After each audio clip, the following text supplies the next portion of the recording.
my name is T.G. Trooper. I'm here at the Hertfordshire Book Festival in May 2026 with Brendan Wyer. Hello. So, we're here to talk about Brendan's book, 6 Weeks Psychosis. What is the premise for the novel? Well, the premise, they always say write what you know, and when I was embarking it, all I knew was failure. So it's basically about failure, but different types of it. It's inside the minds of two protagonists on a film set. And yes, there's a young woman, when I say young in my terms, she's 29, and she's been promised a career as a director, and she's spent her entire 20s working for it, and she's ended up being a runner and making the coffee for people, and she's just at the point when she's realising it's not going to happen. It's not going to. My ambitions won't happen, and I've wasted my entire 20s trying to do this. So that's one type. The other protagonist is an older actor called Dermot, who has gone through life and he's had great success, and it's the worst thing that could have happened to him because he's had an absolute bacchanalian life. He's ruined relationships and everything like his own self. He's not quite sure whether he's dead as well, because he's seen his own obituary briefly on the Evening Standard on the Northern Line. So he's there wondering if he's actually in purgatory and hating everything. And he's also, I think one of the great things is there's people who are striving to get success and they're doing their best, and then there's other people who get success and they're really not sure why it's happened or how, and they have no respect for it. So I thought it was a nice kind of contrast of two people like that. And also the idea of putting it on a film set. In my limited experience of being on film sets, they're really strange places, because you've got hundreds of people potentially really concentrating and really on edge, working for something that might not even happen. The film might not be finished, it might not be released, it might be released and go absolutely nowhere. So you've got people working for something that might or might not happen. So I thought it was a fascinating kind of thing. Yeah, it's a good premise. Hopefully. What made you write it? Personal experience? Yes. I in my 20s I did have, I did spend most of my time trying, with some success and then other times little success of trying to be an actor. And as with many things, people always say, we should put this in a book, and it's like the actual experiences that are the most extreme that did happen to me, you can never put it in a book because no one would believe you. Whereas, and some people have said, some of the stuff that's in here, when people have said, okay, that's a bit far-fetched, it's like, no, that really did happen. Toned it down. Yeah, exactly, I had to. So there are personal experiences involved. How detailed do those personal experiences go? I didn't put anything directly there, but emotionally it's true. I've actually had some stuff that people have anecdotally told me as well.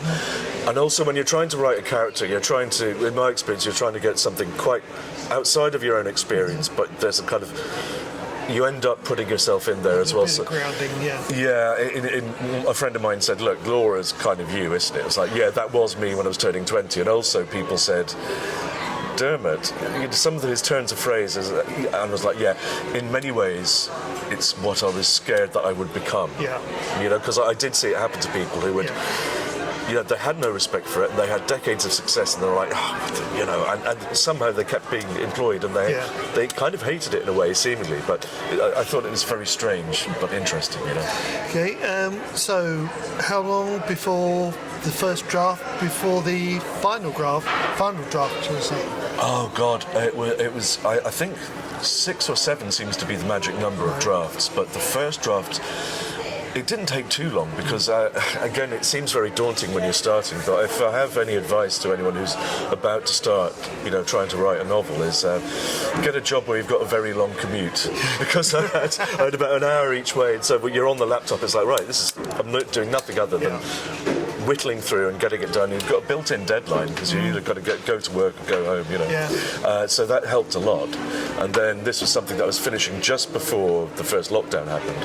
When all that happened, absolutely, I couldn't do anything. It was actually something that I finished afterward. But I'd say all in all, it was 2 or 3 years before I got to the stage where I was like, right, this is done. Have you any experience? Have you written before? Yeah, well, as I think as many people do, you always write short stories and stuff as a kid, as a teenager and whatnot. And for all my kind of doing down of the stuff I did in my 20s, there was one great experience I had when I was doing a repertory season at Riverside Studios in Hammersmith, and we were doing a Shakespeare and a Greek tragedy, and one of them was just, they had a slot where they were like, oh, the actors are going to come up with a story for that, which is very confident of them. And then we're all sat in a room thinking, well, what do we do? We open in 2 weeks' time. And I said, look, I've got this short story, here's this thing. And I told them the story, and they said, this is brilliant, let's do it. And so we put it on. Time Out thought it was really endearingly silly, but one of the other directors we had, a great actor called Jack Shepherd, came up to me and he was like, that's the scariest thing I've ever seen. I was like, you've got it, because it was absurd, but I was actually doing something about a complete breakdown. Yeah. And when someone that you really respect says something like that, and I was like, mate, that's really good, it gives you such confidence, and to have people coming in and like seeing it and getting reviews and stuff was a real shot in the arm. And I was like, I've got to focus on the writing here. So somebody who knows what they're talking about and tells you that, yes, it's a big buzz. He was a playwright as well, so that's like gold dust.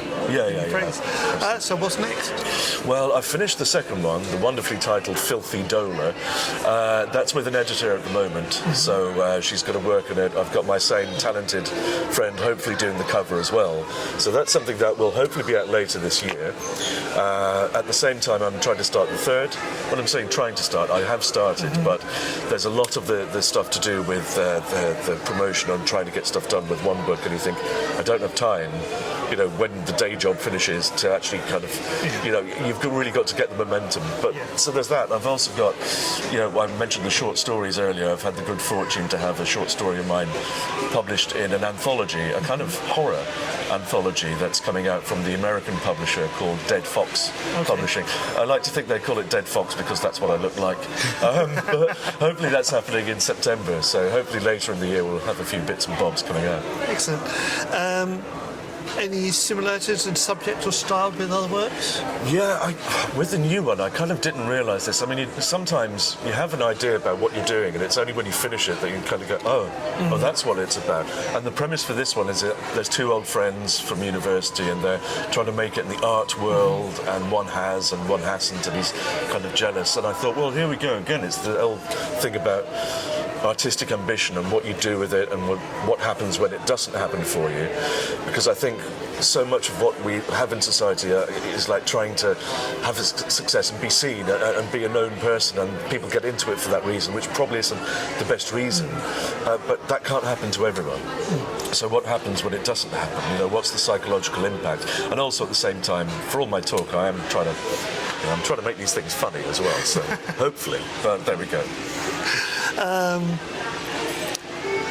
Will you self-publish, or will you go to a publisher? Yeah, I with this one, I only sent it to a few indies, and it didn't happen. So thankfully, I was like, look, I can do this. I can put it out myself.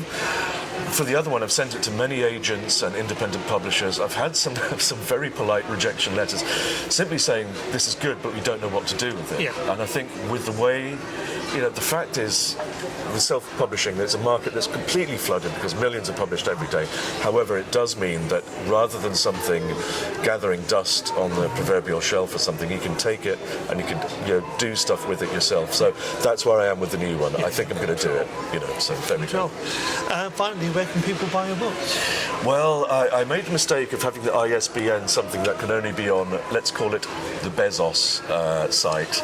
But if people Google Brendan Wyer and 6 Weeks Psychosis, you'll be able to get it through there.